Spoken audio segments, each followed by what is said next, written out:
आइए सीधा मुद्दे पर आते हैं। जरा सोचिए, अगर अभी इसी वक्त दुनिया भर के सारे कूलिंग सिस्टम काम करना बंद कर दें तो क्या होगा? कुछ ही घंटों में हमारा सारा खाना खराब होने लगेगा। घरों में लगे एसी से लेकर सुपरमार्केट के उन बड़े बड़े फ्रीजर्स तक, ये सब आखिर काम कैसे करते हैं? इस एक्सप्लेनर में हम इसी के पीछे छिपे विज्ञान को डिकोड करने वाले हैं और उन रहस्यों को उजागर करेंगे जो अक्सर हमारे नजरों से एकदम छिपे रहते हैं। तो इस सफर में हम सबसे पहले कूलिंग के पीछे की फिजिक्स समझेंगे।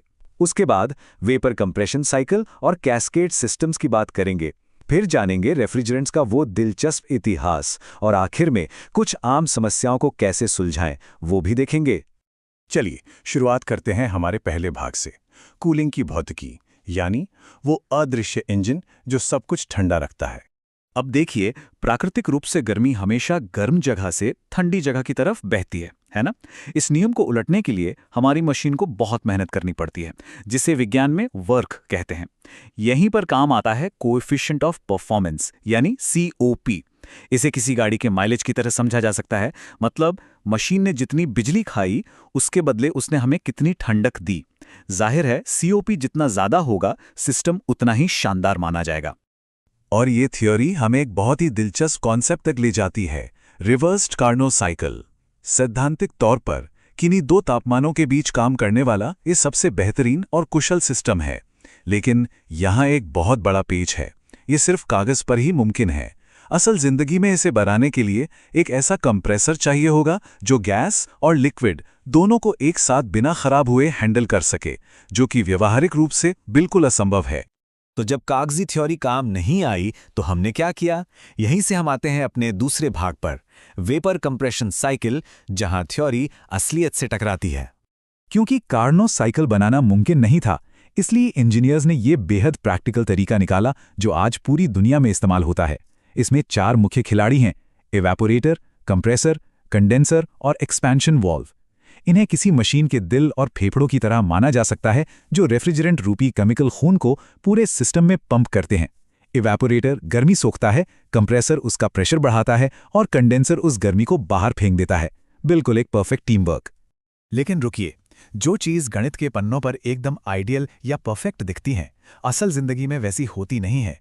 थ्योरी मानती है कि पाइप्स में कोई घर्षण नहीं है, प्रेशर एकदम स्थिर है, पर असली दुनिया थोड़ी अस्त व्यस्त है।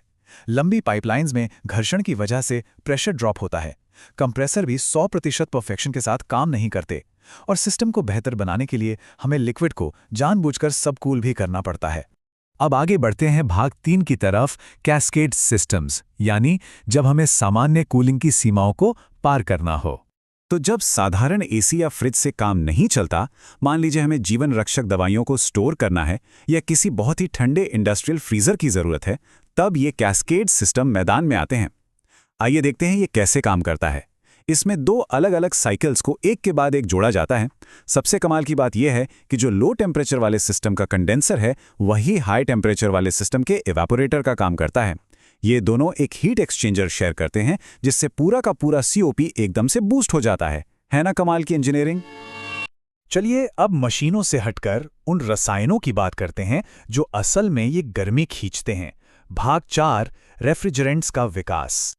अब ये जो 4 पीढ़ियों का इतिहास सामने है ना, ये वाकई बहुत दिलचस्प है। 1830 के दशक में जब शुरुआत हुई तो अमोनिया जैसी प्राकृतिक गैसों का इस्तेमाल हुआ। कूलिंग तो मिलती थी, पर यह बेहद जहरीली और ज्वलनशील थी।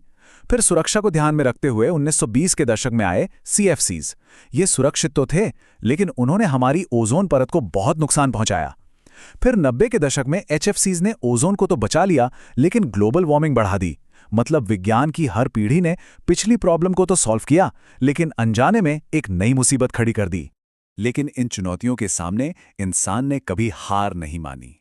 1987 के मॉन्ट्रियल प्रोटोकॉल ने ओजोन को नुकसान पहुंचाने वाले उन रसायनों को दुनिया भर में सफलतापूर्वक बैन कर दिया।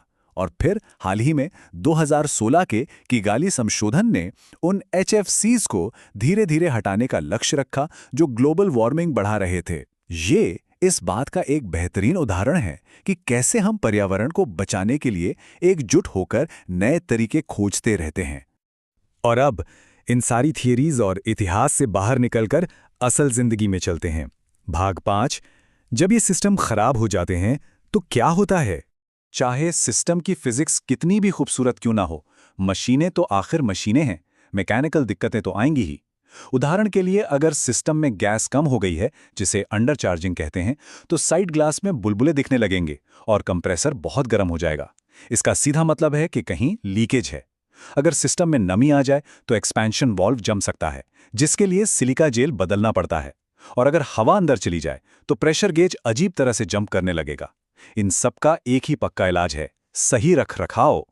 इसी में एक बहुत ही खतरनाक समस्या होती है, जिसे रेफ्रिजरेंट फ्लडिंग कहते हैं। जरा सोचिए, कंप्रेसर का काम सिर्फ गैस को दबाना है, लेकिन अगर किसी खराब वाल्व या ज्यादा गैस भर देने की वजह से अचानक लिक्विड वापस कंप्रेसर में चला जाए तो क्या होगा?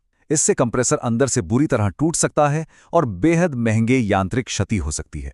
इसलिए नियमित मेंटेनेंस कोई ऑप्शन नहीं है, बल्कि बहुत जरूरी है। तो फिजिक्स के बुनियादी नियमों से लेकर रसायनों के इस लंबे सफर को देखने के बाद हम आज यहां खड़े हैं। किगाली संशोधन के बाद पूरी दुनिया अब कम ग्लोबल वार्मिंग वाले ऑप्शंस की तरफ तेजी से बढ़ रही है। ऐसे में एक बहुत बड़ा सवाल उठता है, कूलिंग टेक्निक की ये 5वीं पीढ़ी आखिर कैसी होगी? क्या हम फिर से पूरी तरह प्राकृतिक गैसों की तरफ लौटेंगे, या फिर कोई बिल्कुल नया रासायनिक चमत्कार हमारे इंतजार कर रहा है? जवाब चाहे जो भी हो, पर एक बात तो तय है, इनोवेशन की ये ठंडी हवा इतनी जल्दी रुकने वाली नहीं है।